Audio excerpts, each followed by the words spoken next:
Pemirsa, tahun ajaran baru 2021-2022 akan dimulai pada tanggal 12 Juli 2021 ini dalam suasana pandemi COVID-19 dan PPKM darurat.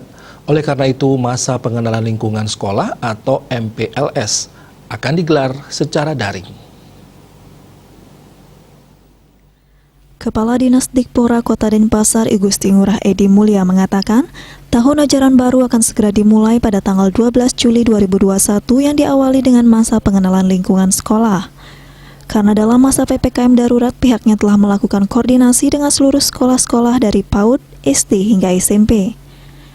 Di mana proses belajar mengajar di era pandemi COVID-19 ini sangat memperhatikan faktor kesehatan masyarakat, termasuk siswa, pendidik, dan tenaga pendidikan menjadi yang utama.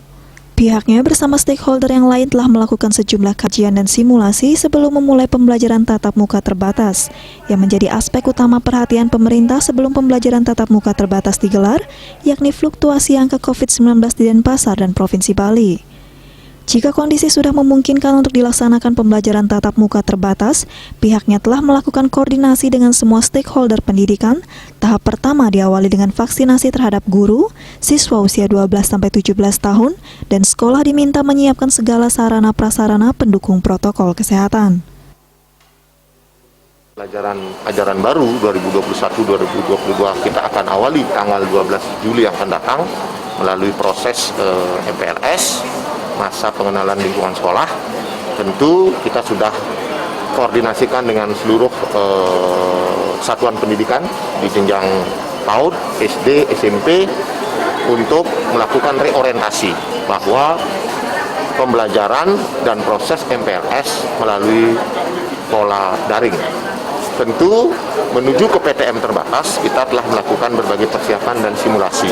Di antaranya yang pertama adalah guru-guru divaksinasi. Kemudian hari ini kita saksikan peserta didik usia 12-17 divaksinasi. Selanjutnya kita juga telah melakukan cek ke seluruh satuan pendidikan agar menyiapkan sarana prasarana yang menunjang protokol kesehatan. Dan aspek-aspek lainnya, serta sambil menunggu proses PTM terbatas ini, kami telah juga himbau kepada seluruh kepala sekolah satuan pendidikan agar mengefektifkan fungsi pembelajaran jarak jauh.